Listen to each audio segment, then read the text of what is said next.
Good morning, pharmacology students. This is Dr. Sue, and today we're going to be talking about competency 4, which is applying components of the nursing process to administration of autonomic nervous system drugs.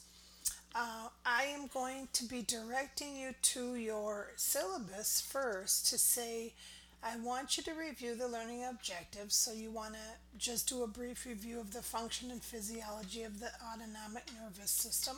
And I'll talk about that in these first few slides. And then you want to talk about the therapeutic effects of the four main medication classes in this block of instruction, which are the adrenergics, the adrenergic blockers, the cholinergics, and the anticholinergics. And then we will break down each one of those four types of medication groups and talk about them in a little more detail. Now I'm going to focus on your textbook. You're going to want to look in chapter 15 for the adrenergic medications and chapter 16 for the cholinergics. And also in ATI, even though there aren't chapters listed here, unfortunately, ATI ebook does not have a specific autonomic nervous system chapter, but these medications are sparse throughout several chapters. And what I'll do is I will try to get you a list of page numbers for those that you can actually go to the ATI book also and take a look at them. So look for that over the weekend.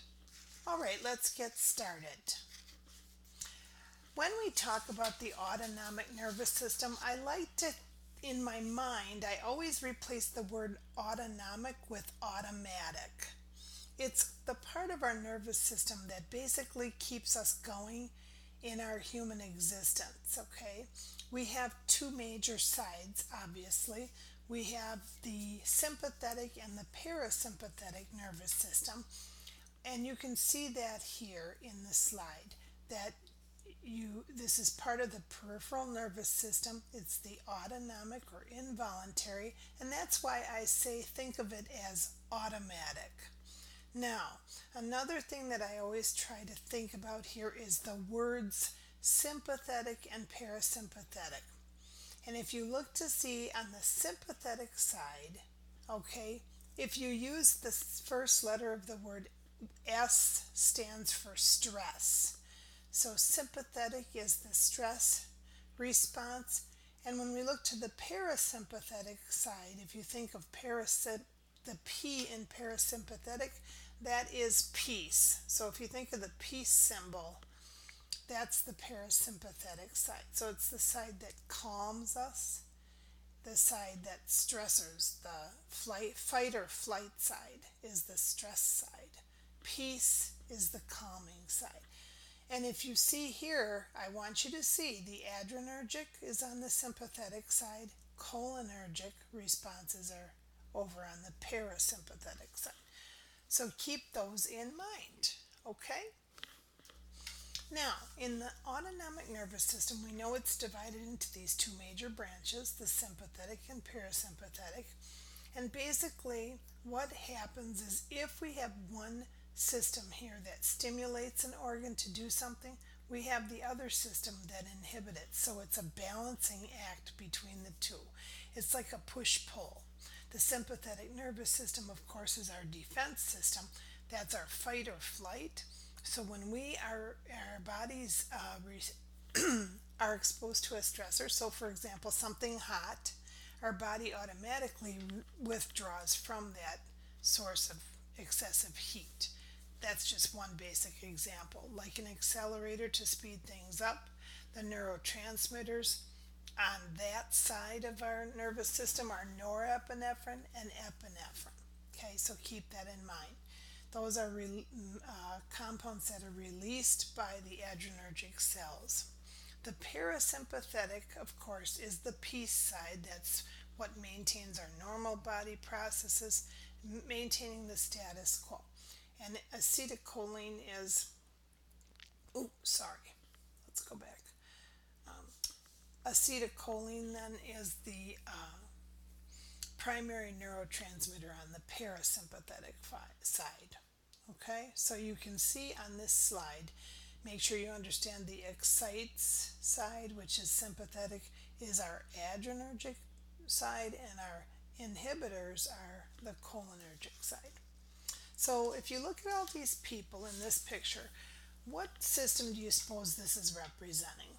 Okay, we see the status quo. People are pretty calm, smiling, relaxing, doing their usual routines, right? Okay, well, is this adrenergic then or cholinergic? You are right, this is cholinergic. So we have the heart slows, the rate of the heart rate slows, the cardiac output goes down, the bronchioles constrict, our breathing is, kind of at its normal baseline. Peristalsis tends to increase, pupils are constricted, and the sphincters in the urinary tract relax, and we are able to pass urine, so we don't retain urine. So these are all things to keep in mind during our calm or peaceful time. How about this one? Here we've got someone on a ride, someone stressed out from work, being frightened, watching something that's causing us to cover our eyes. That is the sympathetic side, or the adrenergic response. So our heart rate increases, our cardiac output increases, we start breathing faster, so we get bronchioles dilating. Peristalsis will decrease because we cramp down on all of our muscles. The pupils dilate, they get real big, and our sphincters all tighten. We oftentimes can retain urine, and in this phase, blood sugars will actually increase as well because we're burning up more energy. Okay, so when we look at the autonomic nervous system transmitters and receptors, these we're going to go through on. You'll see this diagram on a few slides here, and basically what it is that we have sympathetic nervous system drugs that'll stimulate the alpha 1 receptors, which are located in vascular tissue of the smooth muscle. And when we activate these, we will have constriction of the vessels. So this will increase peripheral vascular resistance and make the blood return to the heart. This will increase blood pressure, and it'll actually improve circulation. And I have to apologize that a couple of words on this slide are covered by that diagram. So I'll go through later and you can kind of see what that is. The words are just that they mimic the neurotransmitters and stimulate a response. That's what it says underneath there. So the pictures here depict the release of the norepinephrine that stimulates a response at the receptor sites. So in this case, for example, we want you to understand that beta 1 receptors affect the heart. And with stimulation, what they'll do is they'll increase the contractions of the heart and also increase heart rate. And then the beta 2 receptors affect the smooth muscle in the lungs and skeletal and uterine muscles. So when beta 2 receptors are stimulated, this causes relaxation of the lung, which results in bronchodilation and an increase in blood flow to the skeletal muscles and relaxation of the uterine muscle, which decreases contraction. So when we look at adrenergic drugs, these mimic norepinephrine and will stimulate a response. So when we have an adrenergic blocker, this will block norepinephrine and block the response at the receptor site. So as you look at the drugs classified either as adrenergics or adrenergic blockers, remember these drugs will produce opposite effects on the same organ. So for example, if we give the drug epinephrine in an emergency for a patient suffering a cardiac arrest, the epinephrine will increase contractility of the heart and try to increase heart rate and blood pressure, and it will relax the bronchioles to try to get more oxygen to the person. So a common group of adrenergic blocker medications then are those medications that we use to treat high blood pressure. That's called beta blockers. So So the beta blockers will block that neurotransmitter at the receptor site to decrease the contractions of the heart, which will lower heart rate and lower blood pressure. One of the things to keep in mind with these meds is that they have opposing effects, and so you have to look at that. And you have to look at the two different types of alpha blockade that goes on and the two different types of beta blockers. So you have to understand where they work. So we talked about the beta blockers, the alpha blockers, of course.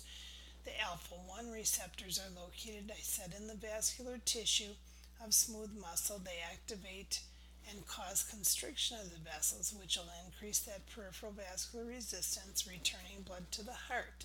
Then in the alpha 2 blockers, those are located in the postganglionic sympathetic nerve endings, and stimulation of those will inhibit that release of norepinephrine, so that'll decrease vasoconstriction and decrease blood pressure. So sometimes we use those alpha 2 blockers also to reduce blood pressure. So the beta and alpha each have a different role, but the outcomes are similar. Okay? All right, so if we look at the parasympathetic side, we talked about already that we have acetylcholine, okay? And drugs that stimulate parasympathetic system are called cholinergics. Those that block responses are anticholinergics. So we have two types of cholinergic receptors. We have nicotinic and muscarinic. Nicotinic receptors affect skeletal muscle, and muscarinic receptors stimulate smooth muscle. So you have to kind of understand those two functions. Acetylcholine is the primary neurotransmitter for the cholinergic system.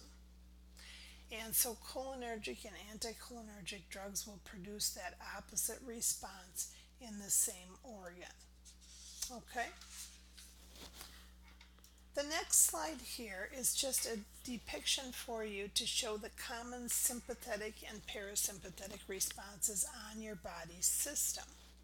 So when one system stimulates a function, the other system will inhibit it. For example, the sympathetic response in a stressful situation is to dilate bronchioles to get more oxygen, increase heart rate, and dilate the eyes so that we see better. But when the person's relaxed, our lungs and eyes constrict and the heart rate and blood pressure drop. And when you think about these four groups of medications in the unit we're talking about, remember that the adrenergic drugs and the anticholinergic drugs share the like responses. They're sympathetic responses. The parasympathetic responses occur when adrenergic blockers and cholinergic drugs are given. So that's another way for you to kind of keep them straight. All right, this next slide then shows you the effects of adrenergics, the sympathetic response that you get. So you can see from the spinal cord to the ganglion, the eye dilates, the pupil dilates, the bronchioles dilate, the heart rate increases, the blood vessels constrict. We have relaxation of the gastrointestinal tract, the bladder, and the uterine muscle relax. Okay, so overall, this slide summarizes the major body systems that effects are caused. In other words, the effects on each of the major body systems caused by both the sympathetic and the parasympathetic responses in our body. This slide is the key to your unit that you're learning. So I want you to make sure you understand it. You need to study this and review these responses. And I would direct you also to your book, that your book does a really good job of explaining this to you. And there are the charts that show you this as well. Okay? It starts actually on page 199, okay, and keeps going. The sympathetic effects then we talked about: increased heart rate, increased cardiac output, increased blood pressure, constriction of blood vessels, higher blood glucoses, dilation of the bronchi, decreased peristalsis, tightening of sphincters, urinary retention, and pupillary dilation. We are excited. We are tightening up, our heart rate's going up. So if you think of it logically, what happens when something scares you or you're anxious? Now the parasympathetic side is just the opposite, and you got to get this solid and understand it in order for the rest of it to fit in. So there's a variety of names that refer to each system. This table kind of helps you to organize them. Each group in the left column shares responses when stimulated or inhibited, and the same is true of the groups on the far right. For our purposes in this class, what we'll do is we'll refer to the drugs as adrenergic, adrenergic blockers, cholinergic, and anticholinergic. Note that the adrenergic and anticholinergics share like responses, and the adrenergic blockers and the cholinergics share like responses. So it's like it's like a mirror image from one side to the other of our autonomic nervous system. So that's a really important concept to grasp as well as you move forward. So the drugs act in 4 ways, and this shows you a breakdown of the ways that they act, okay? Summarizing the actions of the drugs. You've got the adrenergic, remember the anticholinergic, the adrenergic blockers, and the cholinergic. For the adrenergic medications, these mimic the effects of the sympathetic nervous system. So the desired therapeutic action and the side effects that occur all relate to the stimulation of the adrenergic receptor sites. So, for example, the medications in this class will mimic the effects of norepinephrine, which is our main neurotransmitter for the sympathetic nervous system. Norepinephrine acts on the smooth muscle, and it affects most of our major body systems, as you can see.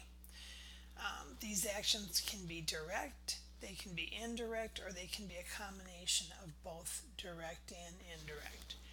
And again, there are 4 main receptor types that we're looking at. We have alpha 1, alpha 2, beta 1, and beta 2.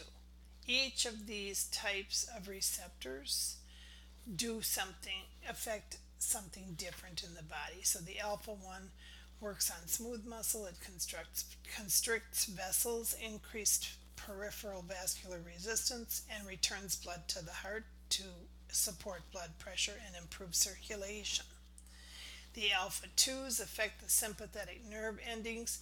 They inhibit release of norepinephrine. They lead to vasodilation and decrease in blood pressure. The beta receptors are primarily found in the heart, the lungs, and the brain, and that's important to know. The beta 1s stimulate increased cardiac contraction and increased heart rate, while the beta 2s decrease things like uterine contractions, cause bronchodilation, and increase blood flow to the muscles. Okay? The effects of adrenergic medications then are shown here. So for the beta 1, the epinephrine effect, and the beta 2, the albuterol, would be 1. So this gives you the prototypes of the different adrenergics. So we have the beta 1 adrenergic, the epinephrine, increasing cardiac contractility and pulse, and increasing renin secretion from the kidney, increasing blood pressure. The beta 2s, which obviously the prototype is albuterol, that is a bronchodilator, right? Decreases GI tone and motility, bronchodilates, increases blood flow in skeletal muscles. It'll also decrease uterine tone, and it'll activate liver glycogenolysis, which increases blood sugars. So the adrenergics here have 3 actions. The direct acting adrenergics go directly to those receptor sites, and these diagrams are important for you to see that. This is the D, or the direct acting sympathomimetics. Okay, they go right to the receptor sites. The indirect acting do not do that. The indirects are they may have an effect on the receptor sites themselves. They push norepinephrine into the receptor sites. That's how they work. Now, if you have a mixed acting sympathomimetic, you can have both the direct acting blockage of the receptors, or you can have a mix of the push of norepinephrine into that receptor site. So these are the three different types of actions you can see in the adrenergic drugs. So you can see the different things that we use to treat with these medications. An indirect acting drug will work by stimulating release of that norepinephrine, as we talked about, from the nerve endings. And so you can see that in the picture that's what happens. It pushes the drug to the nerve endings to fill those receptors and stimulate a response in the body. I'm sorry about this diagram covering these words. The formatting for some reason changed when I went to record here. But basically what this is telling you is that the mixed acting sympathomimetics will stimulate the receptor and release of norepinephrine. So for example, one of the common ones is pseudoephedrine, which is Sudafed. Obviously we use that ephedrine or pseudoephedrine for hypotension, nasal congestion, and mild asthma. And this is a medication. What it says underneath here is that basically it's often found in over-the-counter cold medications, which are now kept behind the counter and require an ID. So ephedrine is a medication that has this mixed action, and it's one time was used commonly for asthma and allergic rhinitis, but now with newer drugs with less side effects and more predictable results, we don't see it as frequently, although we still see these used in the over-the-counters, which now, because of the fact that they can be used to make methamphetamine, they keep these behind the counter and people have to show their driver's license and all this stuff and sign something in order to purchase them. Okay, so now we're going to look at the adrenergics, and there are two classifications of adrenergic drugs. There are selective, which affect only certain receptor sites, and there are non-selective, and those affect all receptor sites. So the main uses for these are their effect on the heart, the vessels, and the bronchi. In emergencies, we use them for cardiac, respiratory, allergic disorders. They can also be found in cold preps as well. So we know that the most common side effects, I'm sure you're aware of this, but there's a variety of other uses for these adrenergic drugs, mostly to stimulate blood pressure if we need to when someone's blood pressure is too low, or for acute asthma, a slowing of the heart rate, which is bradycardia, and syncopal episodes, which we associate to the low blood pressure and heart rates. So needless to say, if that's what we're treating, what are the most common side effects? Well, tachycardia, hypertension. If we give too much adrenergic, we can stimulate a cardiac arrhythmia, and we can bring on chest pain if we give too much. So this next slide is a diagram that summarizes the effects of epinephrine, the drug epinephrine, on the heart and lungs. So you can see what the responses are, and I'm not going to read it to you because you can see it right in front of you. But we do know that it relaxes bronchospasm that can occur so patients can breathe. So some of our nursing interventions include monitoring blood pressures, pulses. We also have to monitor urinary output because we can have urinary retention. We monitor the IV sites because obviously we need to make sure that we don't, that these medications stay in the bloodstream and they don't go into the tissues. So there is an anecdote for this medication to reverse the effects, and that's called phentolamine mesylate or rigidine. You won't really have to know that, but just know that there is one, and all of these things are outlined for you. So we know that we always teach patients who are hypertensive, who are diabetic, who have coronary artery disease or cardiac arrhythmias to avoid cold medications and also to avoid diet pills because a lot of times they have these types of stimulants in them. Also, we tell moms, nursing moms, to avoid these meds because they can pass through the breast milk and they can stimulate hyperactivity in the baby. And then we also don't want patients to be using them continuously as a nasal spray. So, for example, some of these adrenergics are contained in nasal sprays like Afrin that dries the secretions. But if we use too much of that, you can get a rebound nasal tissue swelling, and we've had patients that have had a lot of problems with that. All right, so what is the role of the adrenergics? That's really important. We know epinephrine is the drug that acts on the beta 1 receptors located in the heart, causing cardiac stimulation, and it results in an increased myocardial contraction and an increase in heart rate. So it increases the oxygen demands of the heart as well. So we do want to use it for bradycardia and severe hypotension. We also use it to try to stimulate the heart in cardiac arrest. And the other place that we use epinephrine is when we have a severe allergic reaction or something called anaphylaxis. Okay, but these are all the things that we know are common roles for the adrenergics. Now, the other type of adrenergic, which is the beta 2 prototype med, obviously albuterol, and that is treating asthma. And I'm sure you're very aware of that. It's a common drug. We use it in an inhaled or nebulized form. It's selective to the beta 2 adrenergic receptors in the lungs. So the response is just in the lungs, and that's important. This is a selective beta 2 adrenergic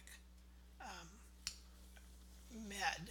And the drug action, of course, that we want to achieve is improved breathing by bronchodilation and reducing bronchospasm. So we use it also for things like COPD, bronchitis, chronic lung diseases. All right, what are the roles of roles of adrenergics? We have another one called phenylephrine. This is used in the form of a nasal spray, eye drops. It can be given IM or subcutaneously, and sometimes we use phenylephrine to treat low blood pressure. The eye drops themselves can actually be used to dilate eyes for the exam. So when you go in and get your eyes dilated, oftentimes that's what you're getting. We do use it sometimes to treat certain types of glaucoma. And the one thing that nurses need to be able to tell patients is they need to protect their eyes from sunlight. Obviously, when your eyes are dilated, even if you've ever had an eye exam, they send you out with those disposable darkened shades over your glasses so that you are protected from the sunlight. And then in the intranasal use of this med, it's for colds and sinusitis. This is where the Afrin nasal spray comes in. You should not use it for more than 3 to 5 days continuously. Again, nursing considerations to think about it. It's the key to all of these medications, folks, is to get a good baseline assessment before you start on any of these meds. The medications can affect all body systems, and they're frequently given for cardiac and respiratory problems, so we pay special attention to those systems before and after the medications are administered. So you have to always not only assess ahead of time, but then you have to reassess the patient to evaluate their response to the medication. So the nurse should look at pre-existing conditions, pay close attention to any conditions that affect the heart, the endocrine and respiratory systems. When they're used in chronic disease, they should be used cautiously. You want to make sure that you get a very thorough assessment of how the patient responds, and the patient needs to be instructed how to take the medication as is ordered. They should be avoiding over-the-counter medications if they have any of these pre-existing conditions that we talked about. And also in children and older adults, they're more likely to have adverse reactions. So you have to really watch those sensitive, vulnerable populations of patients. Adrenergic blockers. Now we're going to the next class, right? We were talking about the adrenergics. Now we're going to talk about adrenergic blockers. The actions of these are to block any actions of the adrenergic neurotransmitters. These are also classified according to the receptor that's most specific. So alpha or beta, directly block by occupying those receptors, or indirectly by inhibiting the release of the neurotransmitters norepinephrine and epinephrine. So most of these affect the arterial smooth muscles, causing vasodilation, decreased peripheral vascular resistance, and decreased afterload, which will reduce cardiac output and lower blood pressure. So that's really how these work. Most of the adrenergic blockers that we're going to look at are those that are used to treat hypertension and angina. Some of the roles of adrenergic blockers, obviously for us, the hypertension and angina treatment is the focus, but we also use them for glaucoma to lower intraocular pressure in the eye. So, it's a large group of medication best recognized by the fact that the generic names of the drugs end in olol. So you should be looking at all of those medications that end in olol. We'll be looking at these medications also in more depth when we talk about them in the cardiac unit. So in beta blockers, we want, first of all, you to understand that there's kind of two categories of them. There are selective and non-selective. The non-selective beta blockers can cause more side effects due to their effect on all body systems that are innervated by the sympathetic nervous system. Remember, we talked about that. If they're selective, they're more specific to a certain set of receptors in the body. Okay, so for example, the concern is how they affect the respiratory system. So if we're giving a non-selective, we can have more side effects, okay? Because a selective one is going to go to the area that we specifically want it to work. So that's just something to keep in mind. So for example, the one medication, the levobunolol, which is Betagen, there are many different names for these, is used in glaucoma, and the exact mechanism of action is not known, but the medication helps to relieve this intraocular pressure. In the heart, of course, we have the selective beta-1 blocker, the prototype of metoprolol. We also have atenolol. In the non-selective categories, we have propranolol, and the problem with using propranolol, we never want to use it in patients who have any kind of a suggestion of asthma or any lung disease, because it will cause bronchoconstriction in the body as a side effect. So another, the alpha adrenergic blocker drugs provide action by relaxing smooth muscle in the bladder. So we use these a lot when we want the bladder to be less hypertonic. So we want the bladder to relax, and it helps decrease obstruction or impaired urinary flow. Now, the side effects of these medications that we see given are commonly hypotension, orthostatic hypotension, and they can be one of the main culprits for falls in older patients. So we give these meds for example, in the male population, We use these medications for what we call BPH, which is the benign prostatic hypertrophy, the enlargement of the prostate, so that the men can have an easier flow of their urine. And so tamsulosin, which is Flomax, I love the proprietary or the trade name, Flomax, it tells you that we want maximum flow of urine. It relaxes the smooth muscle in the bladder outlet, it decreases obstruction, relaxes muscles in the prostate, and improves the voiding so that the patient can empty their bladder easier.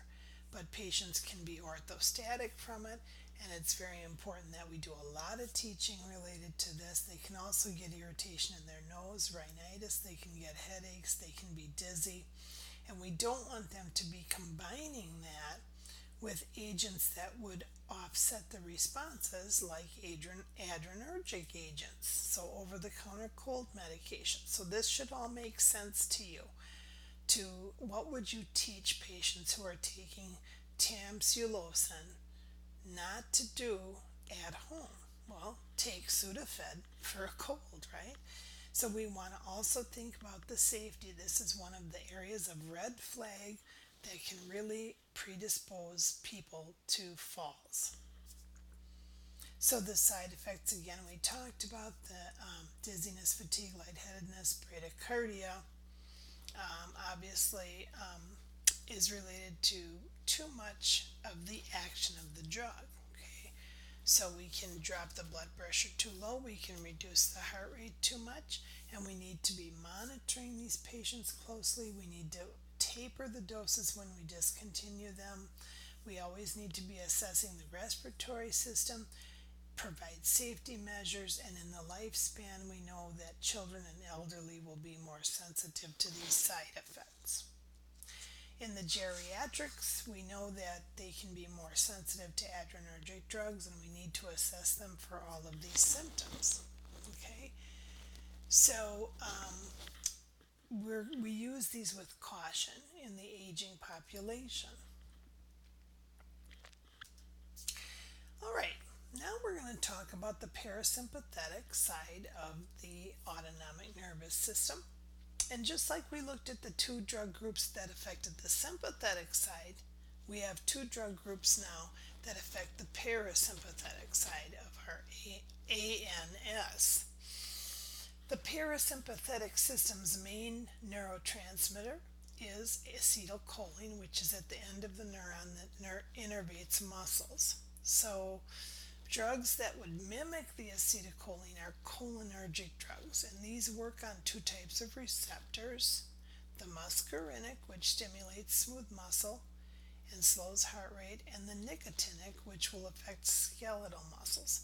Many of the drugs are non-selective, meaning that they can affect both of the receptors, but some of them are selective only to the muscarinic receptors. Okay? Then we have the anticholinergic drugs, which will block the response of acetylcholine. And so most of the drugs that we look at here will be the anticholinergics in this particular block of instruction. And this is a pictorial, just like you saw with the other side of the system, that shows you what happens with parasympathetic responses. Remember, para is the peace side. So when we are calm, we have increased salivation, our pupils are constricted, our heart rate is low, we have increased peristalsis, the blood vessels dilate, the bladder will contract, the lungs will be relaxed, the bronchioles are constricted. Okay, that's the parasympathetic side. Just like we talked about with the first two medications in the first half of this lecture, now we're going to look at the same types of diagrams for the cholinergic medications. Okay, we have limited uses for cholinergics, okay, but we have the two types of actions. They either are direct or indirect. Okay, the direct acting drugs act like acetylcholine and go right to the receptor sites to provide the action. All right, so we're going to look at that. The drugs are primarily selective to the muscarinic receptors but provide some nonspecific action.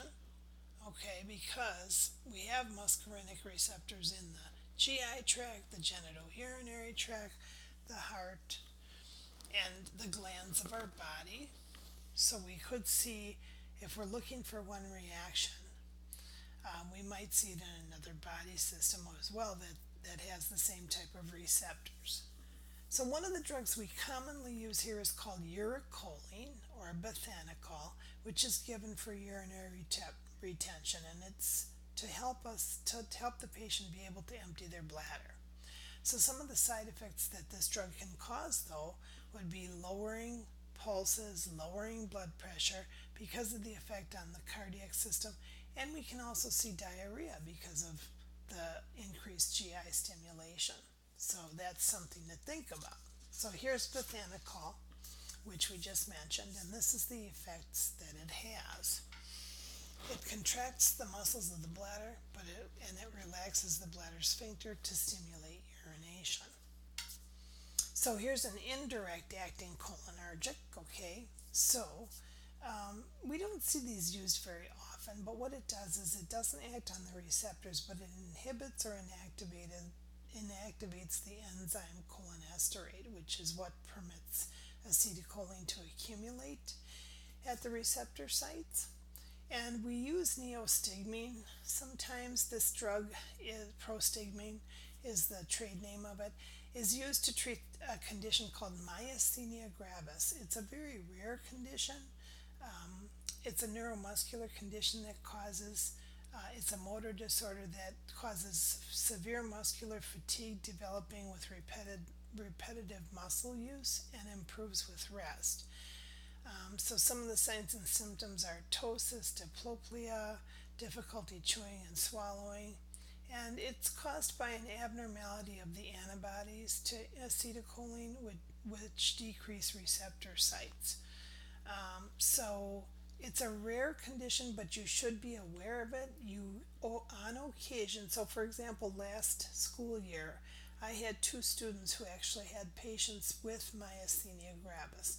Now that wasn't the reason they were in the hospital, but again, when you're giving medications or you're looking at their assessments of their musculoskeletal system, you have to know that they have this condition because it will change your assessment findings.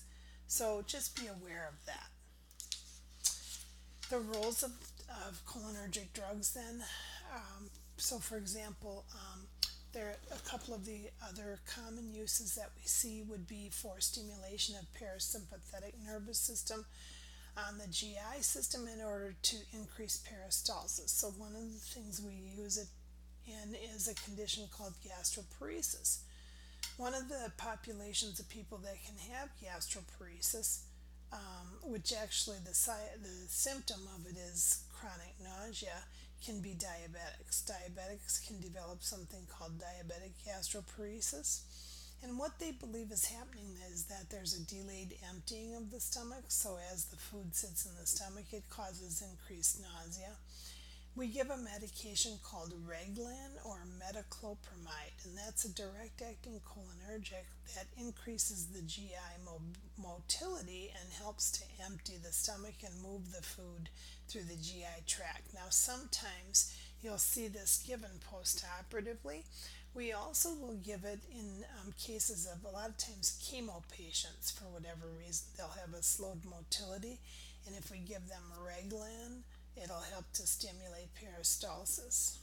Okay, so initially, Reglan was one of the medications that had been used for people who had GERD or reflux esophagitis, but now with the proton pump inhibitors and the H2 receptor blockers, such as Prilosec or Pepcid, we no longer use Reglan for that condition. The other role of cholinergic drugs is in patients with glaucoma. You'll commonly see eye drops that are cholinergic, such as pilocarpine, which is a direct-acting cholinergic that causes constriction of the pupil and promotes drainage to relieve intraocular pressure. So some of the side effects of cholinergics are similar to those of the adrenergic blockers. Remember we said the cholinergic drugs and the adrenergic blockers on the other side, which is the sympathetic side, are similar. So, for example, the establishment of a baseline is what's important in order for us to monitor the drug actions to see if it's actually working. And because these drugs, these cholinergics, can affect so many body systems, we know that there's a number of contraindications. So we never would give these meds to someone with a bowel obstruction, because if we try to increase peristalsis and we're running into a dead end, we could cause more complications in that GI tract. Also, they could be contraindicated in patients who have asthma because it can cause more bronchoconstriction. And then other conditions we use them more cautiously are anything that's in the cardiorespiratory system. Okay, also obviously thyroid dysfunction, gastric or peptic ulcers. And again, we're careful in the very ends of our lifespan spectrum on both ends, so children and elderly, and you're going to find this pretty much throughout the spectrum. The geriatric considerations are that these patients often have the pre-existing conditions that make the drugs more dangerous for use. So we got to make sure we're not causing diarrhea in this population, increasing bronchoconstriction or bronchial secretions, or increased lacrimation.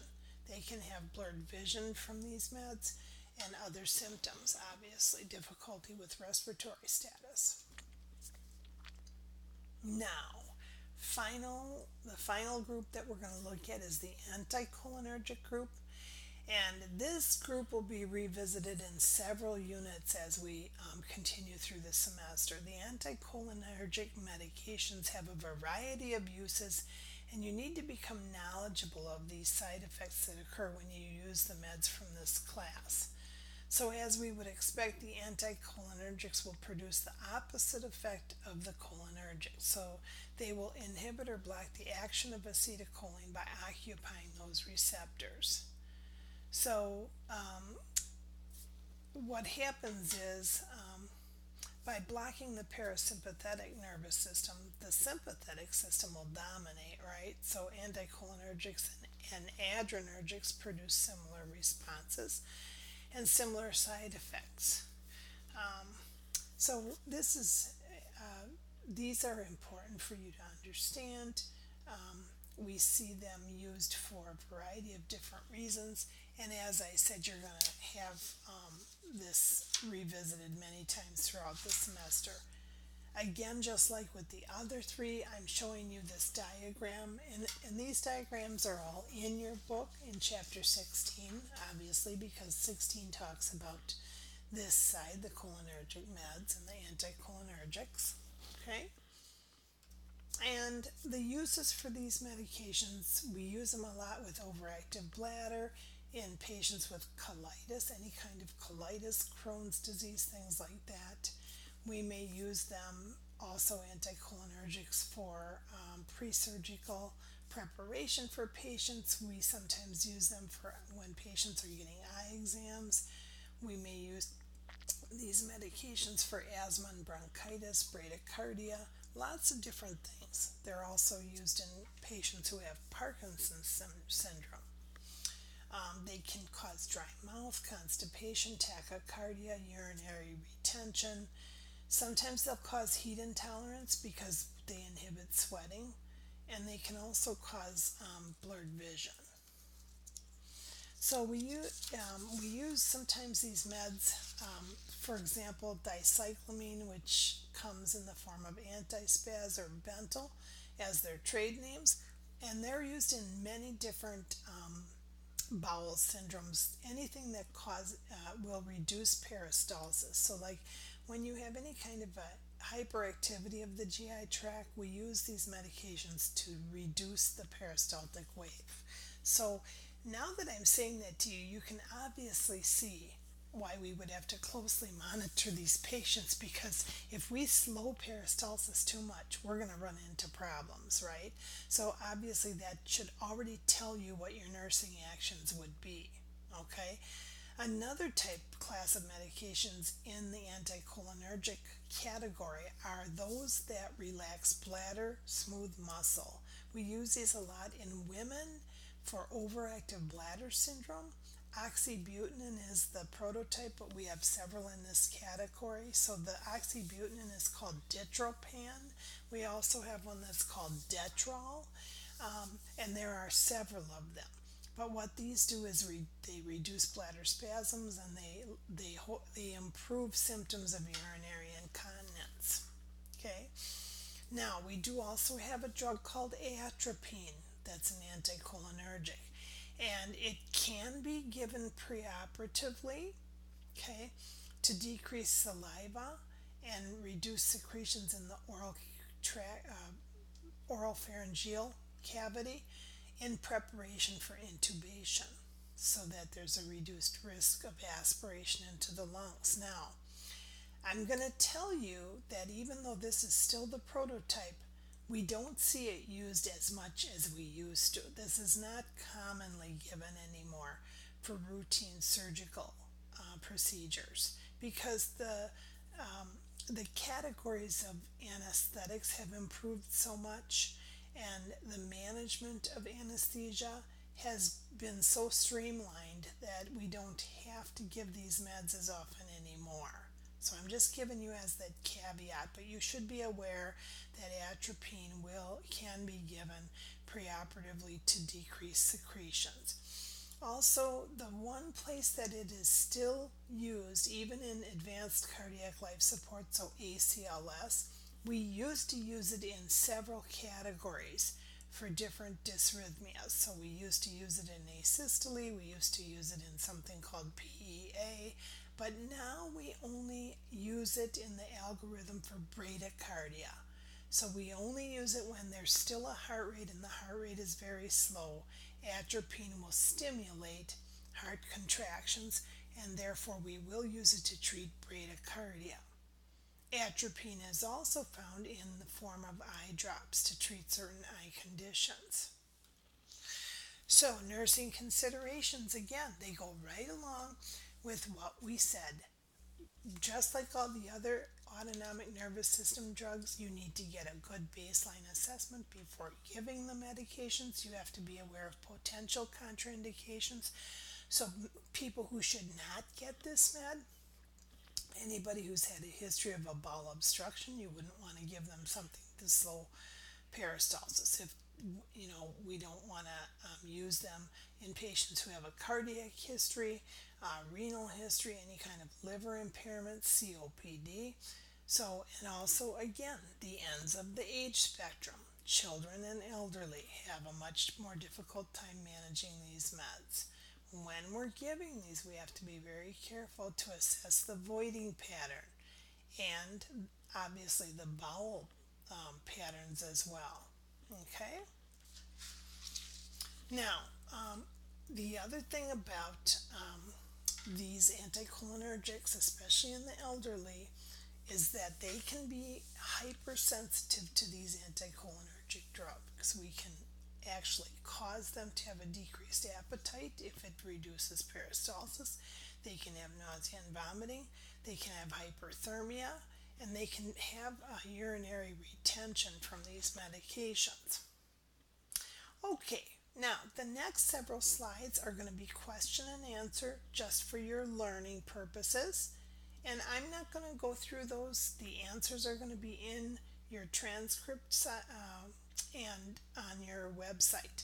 So please be sure to review all of the materials. You will see assignments posted on Sunday for each of you to start working through your first drug cards or med cards associated with this particular system. And we will look for anything that might also help you in preparation for your first exam. So there will be a quiz on the autonomic nervous system next week also. And that's all I have for you today. So I hope you have a good week